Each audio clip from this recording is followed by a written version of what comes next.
എല്ലാ വിദ്യാർത്ഥികൾക്കും പുതിയൊരു വീഡിയോയിലേക്ക് സ്വാഗതം.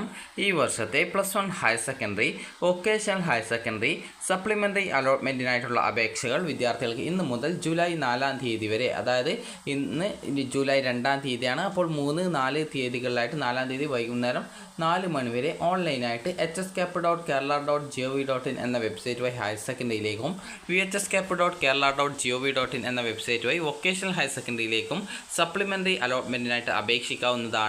ഇതുവരെ അലോട്ട്മെൻറ്റിന് അപേക്ഷിക്കുകയും എന്നാൽ എവിടെയും അലോട്ട്മെൻറ്റ് കിട്ടാതിരുന്ന വിദ്യാർത്ഥികൾക്കും അതുപോലെ തന്നെ ഇതുവരെ അലോട്ട്മെൻറ്റിന് അപേക്ഷ നൽകാൻ സാധിക്കാതിരുന്ന വിദ്യാർത്ഥികൾക്കും അതുപോലെ തന്നെ ഇതുവരെ അപേക്ഷ സമർപ്പിക്കുകയും എന്നാൽ അപേക്ഷയിലെ തെറ്റ് കാരണം അഡ്മിഷൻ കിട്ടാതിരുന്ന വിദ്യാർത്ഥികൾക്കും ഈ ഒരു ഘട്ടത്തിൽ നിങ്ങൾക്ക് പുതുതായിട്ട്, അതായത് നേരത്തെ നൽകിയ അപേക്ഷകൾ പുതുക്കിക്കൊണ്ടും നിങ്ങൾക്ക് അപേക്ഷ നൽകാവുന്നതാണ്. അപ്പോൾ വിദ്യാർത്ഥികൾക്ക് hscap.kerala.gov.in എന്ന വെബ്സൈറ്റിൽ കൂടിയാണ് ഹയർ സെക്കൻഡറിയിലേക്ക് അപ്ലൈ ചെയ്യേണ്ടത്. വൊക്കേഷണൽ ഹയർ സെക്കൻഡറിയിൽ ആണെങ്കിൽ vhscap.kerala.gov.in എന്ന വെബ്സൈറ്റ് വഴിയാണ് നിങ്ങൾ അപ്ലൈ ചെയ്യേണ്ടത്. ഹയർ സെക്കൻഡറിയിൽ ഇതുവരെ അഡ്മിഷൻ ലഭിക്കാത്ത വിദ്യാർത്ഥികൾ hscap വെബ്സൈറ്റ് വഴിയും, വൊക്കേഷണൽ ഹയർ സെക്കൻഡറിയിൽ അഡ്മിഷൻ ആഗ്രഹിക്കുന്ന വിദ്യാർത്ഥികൾ vhscapൽ കൂടിയും ഈ ഒരു അപേക്ഷ സമർപ്പിക്കേണ്ടതാണ്. വിദ്യാർത്ഥികൾക്ക് ഇവിടെ സ്കൂൾ വൈസ് വേക്കൻസീസ് കാണാൻ സാധിക്കും. അതിൽ ക്ലിക്ക് ചെയ്ത് നിങ്ങൾ ഏത് ജില്ലയിലേക്കാണോ അപ്ലൈ ചെയ്യുന്നത് ആ ഒരു ജില്ല സെലക്ട് ചെയ്ത് കൊടുക്കുക. അപ്പോൾ ആ ഒരു ജില്ലയിൽ എത്ര വേക്കൻസി ഉണ്ട് എന്നുള്ള കാര്യം നിങ്ങൾക്ക് മനസ്സിലാക്കാൻ സാധിക്കുന്നതാണ്. അപ്പോൾ ഇവിടെ നിങ്ങൾക്ക്, അതായത് സ്കൂളിൻ്റെ പേര് എന്താണ്, അതുപോലെ തന്നെ സ്കൂൾ ആൺകുട്ടികളും പെൺകുട്ടികളും പഠിക്കുന്നതാണോ എന്നാണ് കോ എഡ്യൂക്കേഷൻ കൊണ്ട് ഉദ്ദേശിക്കുന്നത്. അതായത് ബോയ്സും ഗേൾസും പഠിക്കുന്ന സ്കൂളായതുകൊണ്ടാണ് കോ എഡ്യൂക്കേഷൻ എന്ന് പറയുന്നത്. ഗേൾസ് മാത്രം പഠിക്കുന്ന സ്കൂളാണെങ്കിൽ ഇവിടെ നിങ്ങൾക്ക് ഗേൾസ് എന്ന് മാത്രം കാണാൻ പറ്റുന്നതാണ്. അതുപോലെ ചില സ്കൂളിൽ ബോയ്സ് എന്ന് പറഞ്ഞുകൊണ്ട് കാണാം, അത് ബോയ്സ് സ്കൂളായിരിക്കും. അപ്പോൾ ഇത് ഒരു സ്കൂളിൽ തന്നെ വിവിധ കാറ്റഗറിയിൽ സീറ്റ് ഉണ്ടാവും. അപ്പോൾ അതുകൊണ്ടാണ് ഈ രീതിയിൽ സെയിം സ്കൂൾ തന്നെ കുറേ തവണ നിങ്ങൾക്ക് കാണാൻ സാധിക്കുന്നത്. അപ്പോൾ നിങ്ങൾക്ക് ഇവിടെ ജസ്റ്റ് നോക്കുന്ന സമയത്ത് നിങ്ങൾക്ക് ഈ രീതിയിൽ കാണാൻ സാധിക്കും. അത് ആ സ്കൂളിൻ്റെ ജെൻഡർ ഏതാണ് എന്നുള്ളത് മനസ്സിലാക്കാവുന്നതാണ്. അപ്പോൾ കോ എഡ്യൂക്കേഷൻ എന്ന് പറഞ്ഞാൽ എല്ലാ കുട്ടികളും പഠിക്കുന്ന സ്കൂളാണ്. ഗേൾസ് ആണെങ്കിൽ ഗേൾസ് മാത്രം പഠിക്കുന്നതാണ്. അതുപോലെ ബോയ്സ് സ്കൂളുണ്ട്. അപ്പോൾ ആ ഒരു സ്കൂളുണ്ടെങ്കിൽ ആ ഒരു ബോയ്സ് മാത്രം പഠിക്കുന്ന സ്കൂളായിരിക്കും. അപ്പോൾ ഗേൾസ് പഠിക്കുന്ന സ്കൂളിൽ ആ ഒരു ഗേൾസിന് മാത്രമേ അപ്ലൈ ചെയ്യാൻ പറ്റൂ. അതുപോലെ ബോയ്സ് പഠിക്കുന്ന സ്കൂളിൽ ബോയ്സിന് മാത്രമേ അപ്ലൈ ചെയ്യാൻ പറ്റൂ. കോ എഡ്യൂക്കേഷൻ ആണെങ്കിൽ നിങ്ങൾക്ക് ആർക്ക് വേണമെങ്കിലും അപ്ലൈ ചെയ്യാവുന്നതാണ്. അതുപോലെ നിങ്ങൾ അപ്ലൈ ചെയ്യുമ്പോൾ പ്രത്യേകം ശ്രദ്ധിക്കേണ്ടത്, ഇവിടെ നിങ്ങളുടെ കാറ്റഗറി തിരിച്ചുള്ള ആ ഒരു സീറ്റാണ് നൽകിയിട്ടുള്ളത്. അതായത് നിങ്ങൾക്ക് ഇവിടെ നോക്കാം, നിങ്ങൾക്ക് ജനറൽ കാറ്റഗറിയിൽ ഏതൊരു വിദ്യാർത്ഥിക്കും അപ്ലൈ ചെയ്യാവുന്നതാണ്. ഇത് ബയോളജി സയൻസ് ആണ്, അതിൻ്റെ കോഡാണ് 1. അതുപോലെ അതിൽ ബയോളജി, മാത്തമാറ്റിക്സ്, കെമിസ്ട്രി, ഫിസിക്സ് എന്നിവ ഉണ്ടാവും. അപ്പോൾ ഇത് ജനറൽ എന്ന് പറയുന്ന സീറ്റിൽ എല്ലാവർക്കും അപ്ലൈ ചെയ്യാവുന്നതാണ്. എന്നാൽ ഈ ഒരു LC, SI, UC, Anglo Indians എന്ന് പറയുന്നതിൽ ആ ഒരു വിഭാഗത്തിൽ ഉൾപ്പെട്ടവർക്ക് മാത്രമേ അപ്ലൈ ചെയ്യാൻ പറ്റൂ. അതുപോലെ ഹിന്ദു OBC ഉള്ളിടത്ത് ആ ഒരു ഹിന്ദു OBC വിഭാഗത്തിൽപ്പെട്ടവർക്ക് മാത്രമേ അപ്ലൈ ചെയ്യാൻ പറ്റൂ. അതുപോലെ SC ആണെങ്കിൽ SCക്ക് മാത്രമേ ആ ഒരു സീറ്റിലേക്ക് കൊടുക്കാൻ പറ്റൂ. അതുപോലെ ഡിഫറൻ്റ്ലി ഏബിൾ ആണെങ്കിൽ അവർക്ക് മാത്രമേ ആ ഒരു സീറ്റിലേക്ക് കൊടുക്കാൻ പറ്റൂ. അതായത് നിങ്ങൾക്ക് കാണാൻ സാധിക്കും നിങ്ങളുടെ കാറ്റഗറിയിൽ സീറ്റ് ഉണ്ടോ, അതുപോലെ ജനറൽ കാറ്റഗറിയിൽ സീറ്റ് ഉണ്ടോ എന്നുള്ളത്. ജനറൽ കാറ്റഗറിയിൽ ഏതൊരു വിദ്യാർത്ഥിക്കും ഓപ്ഷൻ വെക്കാം ആ ഒരു സ്കൂളിലേക്ക്. അതുപോലെ തന്നെ ജനറൽ കാറ്റഗറി അല്ലാതെ, അതായത് മറ്റേതെങ്കിലും കാറ്റഗറി സീറ്റാണെങ്കിൽ ആ ഒരു സീറ്റിലേക്ക് നിങ്ങളുടെ ആ ഒരു വിഭാഗത്തിൽ വേക്കൻസി ഉണ്ടെങ്കിലാണ് നിങ്ങൾ ഓപ്ഷൻസ് വെക്കേണ്ടത്. അപ്പോൾ നിങ്ങൾക്ക് ഒരു ഉദാഹരണം പറയുകയാണെങ്കിൽ, ഞാനിപ്പോൾ SC ആണെന്ന് കരുതുക. അപ്പോൾ ഒരു SC വിഭാഗമാണെങ്കിൽ ജസ്റ്റ്, അതായത്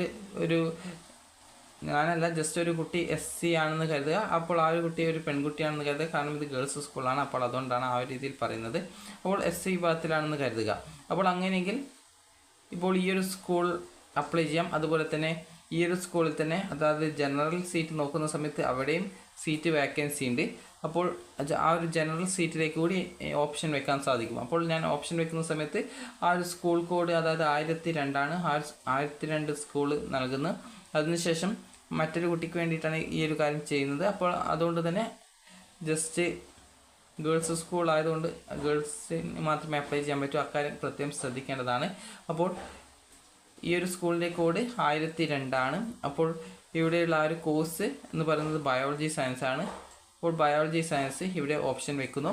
അതുപോലെ തന്നെ ഇവിടെ തന്നെ SSC വിഭാഗത്തിൽ സീറ്റ് ഉണ്ട്. അതായത് ഈ ഒരു physics, chemistry, biology, home science. അപ്പോൾ ഹോം സയൻസ് എനിക്ക് ആ ഒരു കോഴ്സ് കൂടി കിട്ടിയാൽ കുഴപ്പമില്ല എന്ന് തോന്നുന്നു. അപ്പോൾ അങ്ങനെയെങ്കിൽ അടുത്ത ഓപ്ഷൻസ് ആയിട്ട് ഞാൻ ഇപ്പോൾ ഫിസിക്സ്, കെമിസ്ട്രി, ബയോളജി, അതുപോലെ ഹോം സയൻസ് എന്നിവയുള്ള ആ ഒരു സ്കൂളിൻ്റെ കോഡ്, അതായത് ഈ ഒരു ഹോം സയൻസ് അതിൻ്റെ കോഡ് 2 ആണ്. അപ്പോൾ ഈ രീതിയിൽ അവിടെയും ഓപ്ഷൻ വെക്കുന്നു. അതായത് നിങ്ങൾക്ക് ഒന്ന് നിങ്ങളുടെ ആ ഒരു ജനറൽ സീറ്റിലേക്ക് വേക്കൻസി ഉണ്ടെങ്കിൽ അതിലും ഓപ്ഷൻ വെക്കാം.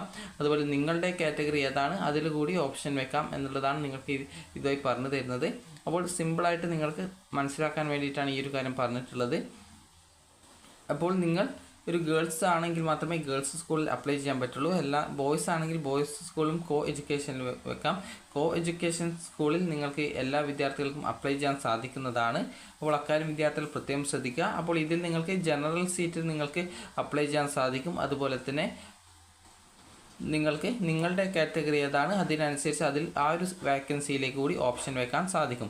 അപ്പോൾ വിദ്യാർത്ഥികൾക്ക് ആ ഒരു കാര്യം മനസ്സിലായിട്ടുണ്ടാകും എന്ന് കരുതുന്നു. അപ്പോൾ വേണമെങ്കിൽ ജസ്റ്റ് ഒരു ഉദാഹരണം കൂടി ജസ്റ്റ് നിങ്ങൾക്ക് പറഞ്ഞു തരാം. അതായത് ഇപ്പോൾ ഈ ഒരു 105 സ്കൂൾ കോഡുള്ള ആ ഒരു സ്കൂൾ കോഡ് എടുക്കുന്നു. അപ്പോൾ അവിടെ ഒരു ഉദാഹരണത്തിന് ഇപ്പോൾ SC വിഭാഗത്തിൽപ്പെട്ട ഒരു വിദ്യാർത്ഥിയാണെങ്കിൽ SSC വിഭാഗത്തിൽപ്പെട്ടുള്ള ഒരു വിദ്യാർത്ഥിക്ക് വേണ്ടിയുള്ള സീറ്റാണിത്. അപ്പോൾ അവിടെ ആ ഒരു സ്കൂളിൽ ആ ഒരു കോഴ്സ് ഓപ്ഷൻ വെക്കാൻ സാധിക്കും.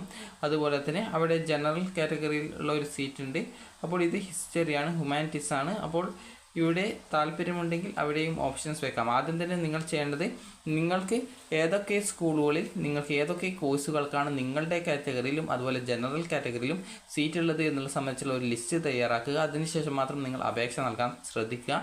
കാരണം നിരവധി സ്കൂളുകളിൽ ഓരോ വിഭാഗത്തിൽ വേക്കൻസി ഉള്ളത് കൊണ്ട് തന്നെ ഇത് നോക്കിക്കൊണ്ട് നിങ്ങൾക്ക് ഈ ഒരു അപേക്ഷ നൽകുക എന്നുള്ളത് ഒരു ബുദ്ധിമുട്ടായിരിക്കും. അതുകൊണ്ട് തന്നെ നിങ്ങൾ ജനറൽ കാറ്റഗറിയിലുള്ള സീറ്റും അതുപോലെ തന്നെ നിങ്ങളുടെ കാറ്റഗറിയിലുള്ള സീറ്റും കറക്റ്റായിട്ട് നോക്കി മനസ്സിലാക്കിയിട്ട് മാത്രം ഈ ഒരു ഓപ്ഷൻസ് അതായത് ആപ്ലിക്കേഷൻ എഡിറ്റ് ചെയ്യാനുള്ള കാര്യം ചെയ്യാനായിട്ട് നോക്കുക. കാരണം നിരവധി വിഭാഗത്തിൽ വേക്കൻസി ഉള്ളത് കൊണ്ട് തന്നെ നിങ്ങൾക്ക് ഏതൊക്കെ വിഭാഗത്തിലാണ് അപ്ലൈ ചെയ്യാൻ പറ്റുക, അതുപോലെ ഏതൊക്കെ സ്കൂളിലെ ഏതൊക്കെ കോഴ്സുകൾക്കാണ് അപ്ലൈ ചെയ്യാൻ പറ്റുക എന്നുള്ളത് നിങ്ങൾക്ക് അപ്ലൈ ചെയ്യുന്ന സമയത്ത് അതൊരു ബുദ്ധിമുട്ടായിരിക്കും. അതുപോലെ നിങ്ങളുടെ വിഭാഗത്തിൽ ഇല്ലാത്ത സീറ്റിൽ അപ്ലൈ ചെയ്ത് കഴിഞ്ഞാൽ നിങ്ങൾക്ക് അലോട്ട്മെൻറ്റ് കിട്ടാനുള്ള സാധ്യതയും കുറവാണ്. അപ്പോൾ അതുകൊണ്ട് തന്നെ നിങ്ങൾക്ക് നിങ്ങളുടെ കാറ്റഗറിയിലും അതുപോലെ ജനറൽ കാറ്റഗറിയിലും സീറ്റ് എത്രത്തോളം വേക്കൻസി ഉണ്ട് എന്നുള്ളത് മനസ്സിലാക്കി ആദ്യം തന്നെ ഒരു ലിസ്റ്റ് തയ്യാറാക്കി വയ്ക്കുക. അതിനുശേഷം മാത്രം ഈ ഒരു അപേക്ഷ നൽകാനായിട്ട് ശ്രദ്ധിക്കുക. അപ്പോൾ എങ്ങനെ ലിസ്റ്റ് തയ്യാറാക്കാമെന്ന് സംബന്ധിച്ചുള്ള ഒരു വിശദ വീഡിയോ ചാനലിൽ തന്നെ അപ്ലോഡ് ചെയ്യുന്നതായിരിക്കും.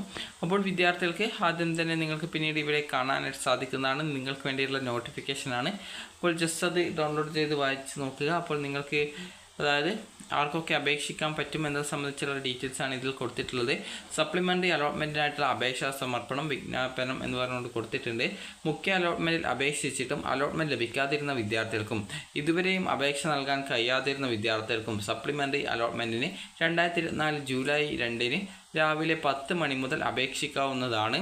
സപ്ലിമെൻ്ററി അലോട്ട്മെൻറ്റിനായിട്ടുള്ള വേക്കൻസിയും അതുപോലെ തന്നെ മറ്റു വിവരങ്ങളും ഈ ഒരു 2024 ജൂലൈ 2 രാവിലെ 9 മണിക്ക് വെബ്സൈറ്റിൽ പ്രസിദ്ധീകരിക്കുന്നതാണ്. എന്നാൽ നിലവിൽ ഏതെങ്കിലും കോട്ടയിൽ പ്രവേശനം നേടിക്കഴിഞ്ഞ വിദ്യാർത്ഥികൾക്കും മുഖ്യഘട്ടത്തിൽ അലോട്ട്മെൻറ്റ് ലഭിച്ചിട്ട് പ്രവേശനത്തിന് ഹാജരാവാതിരുന്ന വിദ്യാർത്ഥികൾക്കും അതായത് നോൺ ജോയിനിങ് ആയവർക്കും മെറിറ്റ് കോട്ടയിൽ നിന്നും പ്രവേശനം ക്യാൻസൽ ചെയ്തിട്ടുള്ളവർക്കും ഏതെങ്കിലും ഒരു കോട്ടയിൽ പ്രവേശനം നേടിയ ശേഷം TC അതായത് വിടുതൽ സർട്ടിഫിക്കറ്റ് വാങ്ങിയവർക്കും ഈ ഒരു ഘട്ടത്തിൽ വീണ്ടും അപേക്ഷിക്കാൻ സാധിക്കുന്നതല്ല. അപ്പോൾ ഈ ഒരു വിഭാഗത്തിൽ ഉൾപ്പെട്ടവർക്ക് വേണമെങ്കിൽ മറ്റൊരു ജില്ലയിലേക്ക് അപ്ലൈ ചെയ്യാവുന്നതാണ്. അപ്പോൾ ട്രയൽ അലോട്ട്മെൻറ്റ് പ്രസിദ്ധീകരിച്ച ശേഷവും എല്ലാ അപേക്ഷകരും അപേക്ഷാ വിവരങ്ങൾ പരിശോധിക്കണമെന്നും ഓപ്ഷനുകൾ ഉൾപ്പെടെ അപേക്ഷയിലെ ലോഗിൻ വിവരങ്ങൾ ഒഴികെയുള്ള ഏതൊരു വിവരങ്ങളും തിരുത്തൽ വരുത്തുന്നതിനും സമയം അനുവദിച്ചിരുന്നുവെങ്കിലും പ്രസ്തുത അവസരങ്ങളൊന്നും പ്രയോജനപ്പെടുത്താതിരുന്നതിനാൽ തെറ്റായ വിവരങ്ങൾ അപേക്ഷയിൽ ഉൾപ്പെട്ടതിനാൽ അലോട്ട്മെൻറ്റ് ലഭിച്ചിട്ടും പ്രവേശനം നിരാകരിക്കപ്പെട്ടവർക്കും അതുപോലെ തന്നെ സപ്ലിമെൻ്ററി അലോട്ട്മെൻറ്റിൽ പരിഗണിക്കുന്നതിനായിട്ട് അപേക്ഷ പുതുക്കുന്നതിനുള്ള സൗകര്യം അനുവദിച്ചിട്ടുണ്ട്. അപേക്ഷകളിലെ പിഴവുകൾ അപേക്ഷ പുതുക്കുന്ന അവസരത്തിൽ തിരുത്തുവാൻ പ്രത്യേകം ശ്രദ്ധിക്കേണ്ടതാണ്. യോഗ്യതാ പരീക്ഷയുടെ സ്കീം, രജിസ്റ്റർ നമ്പർ അതുപോലെ പാസ്സായ വർഷം എന്നിവ തെറ്റായി നൽകിയവർ സപ്ലിമെൻ്ററി അലോട്ട്മെൻറ്റിൽ പരിഗണിക്കുന്നതിനായിട്ട് ശരിയായ വിവരങ്ങൾ നൽകി പുതിയ അപേക്ഷ ഓൺലൈനായിട്ട് സമർപ്പിക്കണം. സപ്ലിമെൻ്ററി അലോട്ട്മെൻറ്റിനായിട്ടുള്ള അപേക്ഷകൾ വിദ്യാർത്ഥികൾക്ക് ജൂലൈ 2 മുതൽ ജൂലൈ 4 വൈകിട്ട് 5 മണി വരെ പുതുക്കൽ അതുപോലെ പുതിയ അപേക്ഷാ ഫോം ചുവടെ നിർദ്ദേശിക്കും പ്രകാരം ഓൺലൈനായിട്ട് സമർപ്പിക്കാം. ഇതുവരെ അപേക്ഷ സമർപ്പിച്ചിട്ടുള്ള വിദ്യാർത്ഥികൾ റിന്യൂ ആപ്ലിക്കേഷൻ എന്ന ലിങ്കിലൂടെ നിങ്ങളുടെ ആപ്ലിക്കേഷനിൽ ആവശ്യമായിട്ടുള്ള എഡിറ്റിങ്ങുകളും മറ്റും കാര്യങ്ങളൊക്കെ ചെയ്തുകൊണ്ട് വേക്കൻസിക്ക് അനുസൃതമായിട്ട് പുതിയ ഓപ്ഷനുകൾ നൽകി അപേക്ഷ അന്തിമമായിട്ട് സമർപ്പിക്കണം. ഇതുവരെയും അപേക്ഷ നൽകാൻ കഴിയാത്തവർ വെബ്സൈറ്റിലെ പ്രവേശനത്തിൻ്റെ തുടർ പ്രവർത്തനങ്ങൾക്കായി കാൻഡിഡേറ്റ് ലോഗിനും അതുപോലെ ക്രിയേറ്റ് കാൻഡിഡേറ്റ് ലോഗിൻ എസ്റ്റാബ്ലിഷ് എന്ന ലിങ്കിലൂടെ രൂപീകരിക്കണം. തുടർന്ന് കാൻഡിഡേറ്റ് ലോഗിനിൽ അപ്ലൈ ഓൺലൈൻ എന്ന ലിങ്കിലൂടെ പ്രസിദ്ധപ്പെടുത്തുന്ന വേക്കൻസിക്ക് അനുസൃതമായിട്ട് ഓപ്ഷനുകൾ നൽകി അന്തിമമായിട്ട് അപേക്ഷ സമർപ്പിക്കണം. അതുപോലെ അപേക്ഷയിൽ തെറ്റായിട്ടുള്ള വിവരങ്ങൾ വന്നിട്ടുള്ള വിദ്യാർത്ഥി ലോഗിൻ ചെയ്ത് റിന്യൂ ആപ്ലിക്കേഷൻ എന്ന ലിങ്കിലൂടെ അപേക്ഷയിലെ പിഴവുകൾ തിരുത്തി പ്രസിദ്ധപ്പെടുത്തുന്ന വേക്കൻസിക്ക് അനുസൃതമായിട്ട് പുതിയ ഓപ്ഷനുകൾ നൽകി അപേക്ഷ സമർപ്പിക്കണം. അതായത് അന്തിമമായിട്ട് സമർപ്പിക്കണം. സപ്ലിമെൻ്ററി അലോട്ട്മെൻറ്റിനായിട്ടുള്ള വേക്കൻസികൾ വെബ്സൈറ്റിൽ വന്നിട്ടുണ്ട്. അപ്പോൾ അത് വിദ്യാർത്ഥികൾ ആ ഒരു വേക്കൻസി മനസ്സിലാക്കി നിങ്ങൾക്ക് ഏതൊക്കെ സ്കൂളുകളിലേക്കാണ് അപ്ലൈ ചെയ്യാനായിട്ട് സാധിക്കുക ആ ഒരു കാര്യം മാത്രമാണ് നിങ്ങൾക്ക് സെലക്ട് ചെയ്യാനായിട്ട് സാധിക്കുള്ളൂ.